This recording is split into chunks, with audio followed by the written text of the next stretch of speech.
So I started out, like a lot of science graduates, doing a lot of testing, and so I worked for sort of a laboratory doing testing things. I also worked for New Zealand Milk Products, which was a precursor to, was the Anchor Group, precursor to Fonterra. So I'd had that experience in measuring things, watching the milk flow. I worked for another industrial type complex doing flow-dried laundry powder and, well, you know, that type of thing. And then I went, again, like a lot of sort of people in my generation who watched the Resource Management Act come into play.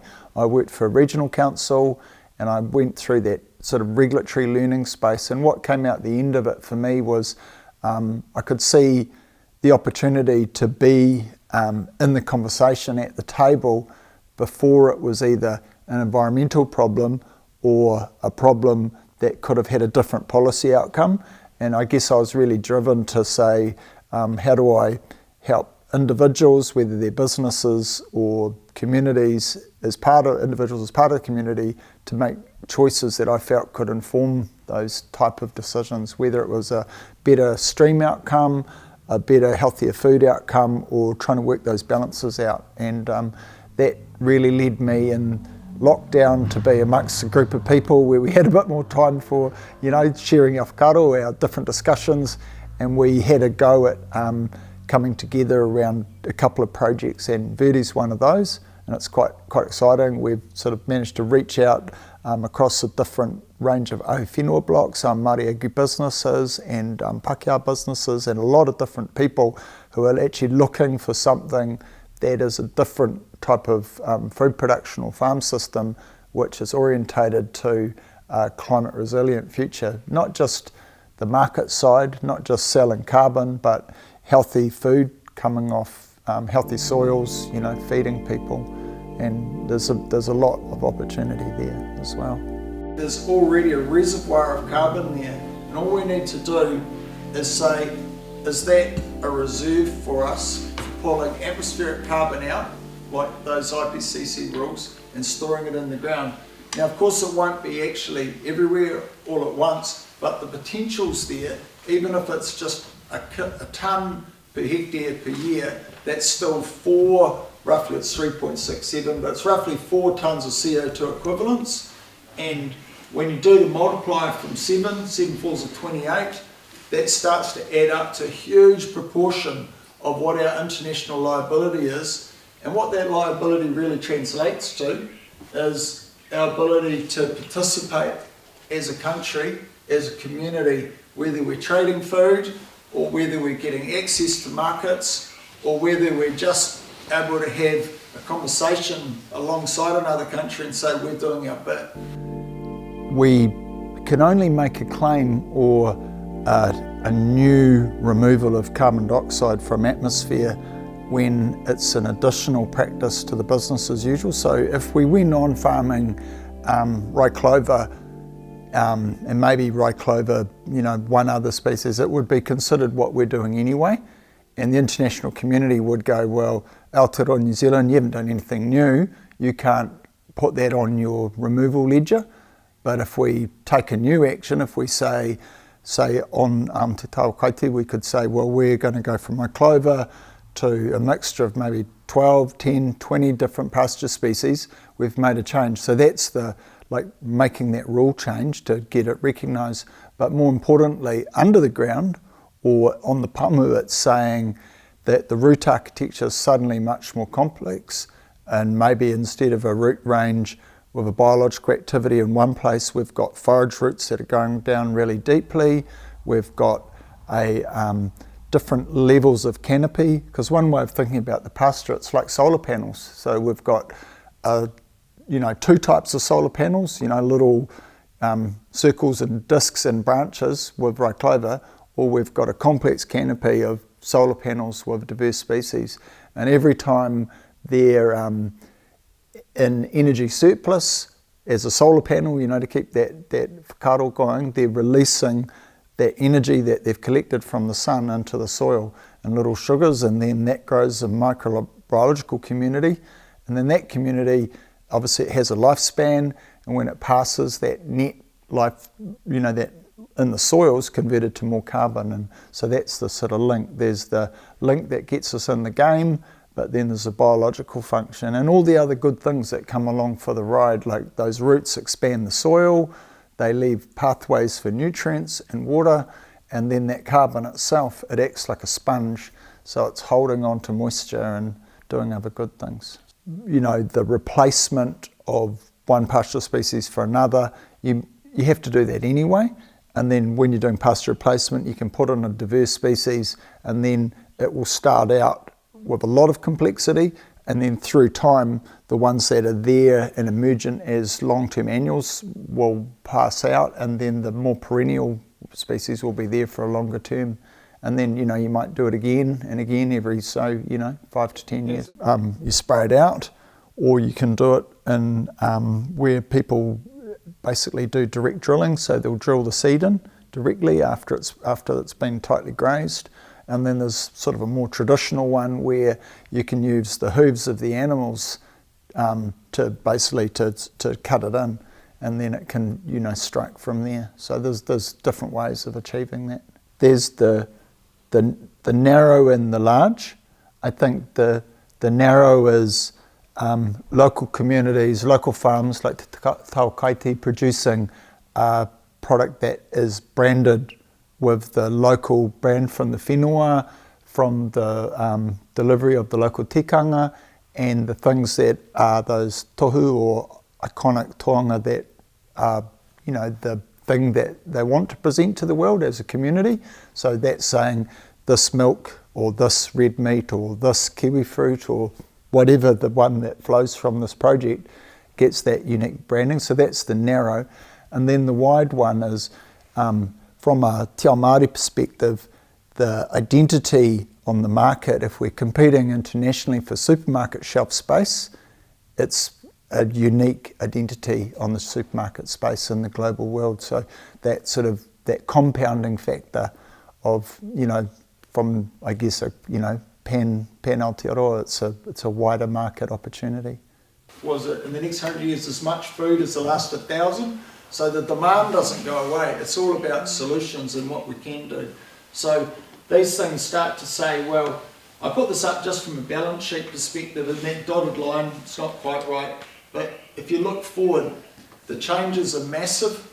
And right now, that radio article on the news, they've pulled out that sort of solution they had, that big expensive technological solution, and we're still looking at something like $7.5 billion worth of money that need to be spent. Let's spend it locally, Let's spend it in Ruatoki rather than spend it offshore, rather than buy a solution from another country. And that's okay too in a small amount, but why not invest in our own soils and our own whenua and our own people to make that change, right? So I see the opportunities and the challenges, those were all being quite balanced, I think. I think the challenges are the same as any, I guess, hapu led with the mandate, anything can be achieved, and that is the opportunity, and the challenges will be how it fits into the government of the day's ambitions or opportunities, and the other challenge is keeping that balance, like we heard today, between the different kite around values versus the kite around the putia or the money, how to balance that out. Probably the most important thing that most people don't realise is that they're achievable without a lot of intervention.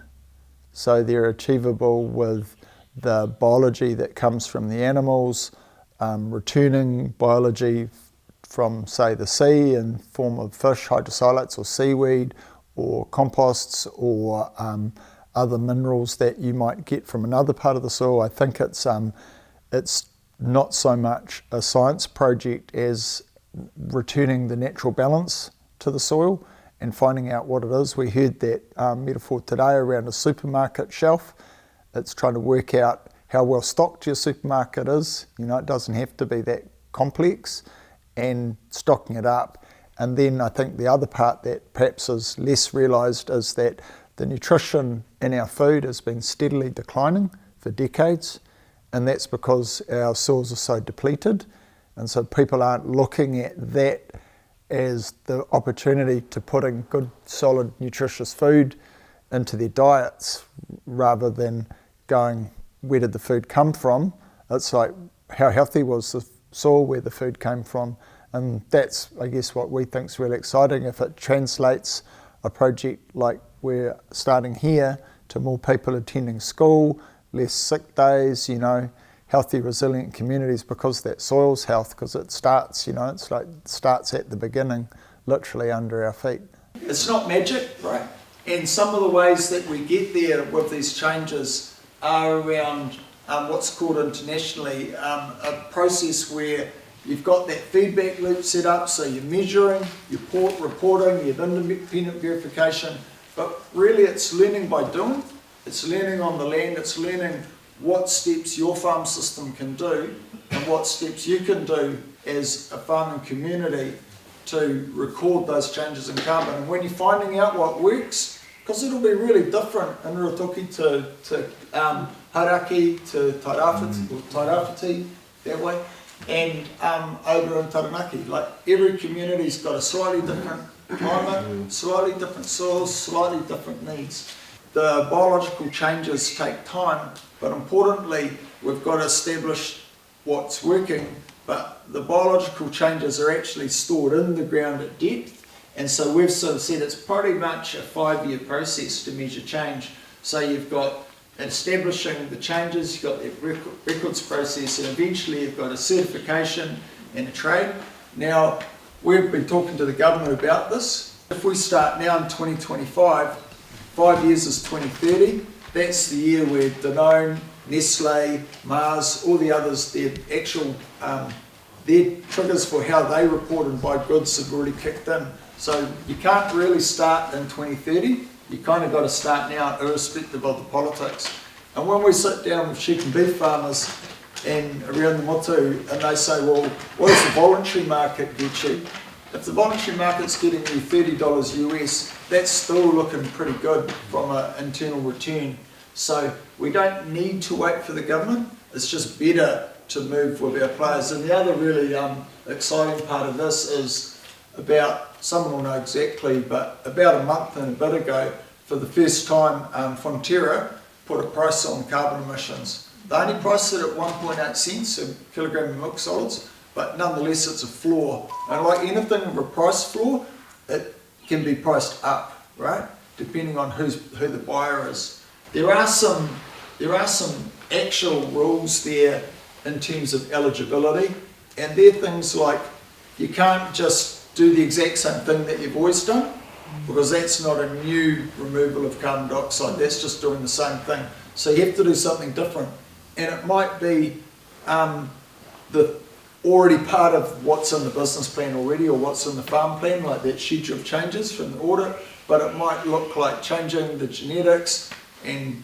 part of the title today in terms of, LIC, I think they're going to be here, they've got different animals that are efficient in terms of their feed production per emissions, but sort of things that are interesting us are the biodiversity of the pastures. So pasture diversity gives you effectively like that supermarket analogy. The cows have got a different range of food, but into the soil you've got a much greater strata of root architecture.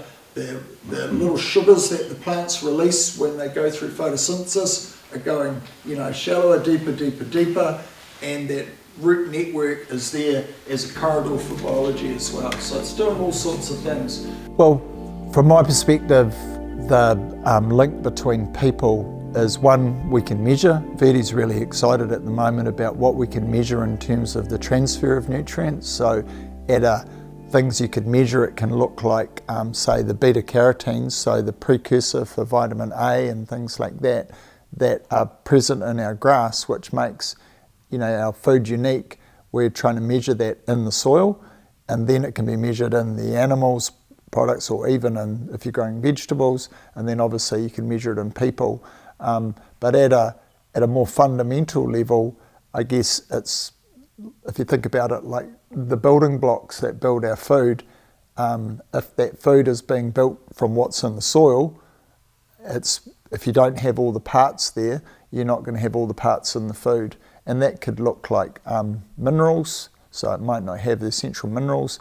And there's a really interesting project which has been done in the States, and it's been running there, where they've taken individual product groups and they've measured them for the nutrition, whether it's vitamins or minerals, and they've measured them across a whole lot of different farm systems. And the primary observation is that the nutrition in a carrot or a potato or a piece of meat can be several orders of magnitude different. So there can be almost 40 times more nutrition in one carrot than another. So to get your nutritional fill from one, you'd have to eat one carrot, and the other you'd have to eat 40, which is extraordinary, when you think about it like that. Yeah, so I think the modern world will catch up with them, and that project in the States is looking at effectively like a torch that will eventually maybe be able to be built into a phone camera, but at the moment it's like a spectrometer that you can put against the product in the supermarket and read the nutritional content. And the idea is that not everyone would need one of those basically spectrometers or torches, because the way social media works is, well, this is the likely outcome, is people will find out about which ones have nutrition and which ones don't, and then that should actually be a market force or market pressure back to the producers to increase the nutritional value. What that study showed, that was done in America on the product groups, is that the different food systems, organic, biodynamic, regenerative, conventional, no-till, all of them could produce vegetables or meat or milk with high nutrition, and all of them could produce ones with none. And the study, people who ran the study, their finding from it was that it depended on how intentional people were to get a good outcome. So if they were trying to just produce for quantity on any of those systems, they might not get the nutrition. It's just an example. Whereas if they were trying to produce for nutrition, they could achieve that. And so the outcome is, it's saying, what do we want in our food, and getting the market to say that's what we want, and then the growers will be able to achieve that as well. I think organic's a good system, but I don't think it's necessarily the only system. We think it's the easiest way to start measuring, because it's something that doesn't require a lot of technology to look at the soil. You can cut a hole, you can look at it, you can see that richness there, you can feel it, you can smell it, you can squash it, you can shake the roots, see if the rhiza sheath is sticking to the roots. You can see that change. And of course, there's hundreds of things you can measure, but that observational basis for being able to follow your own changes is really strong with the soil. And in some ways, it's the mass reservoir of the carbon cycle. So we're trying to watch the carbon cycle, we're all part of it, and if that reservoir of the carbon cycle is in the soil and we're improving it, we're kind of slowing down what's happening atmospherically. We're creating more opportunity for it to get into our own bodies and, feeding ourselves along the way.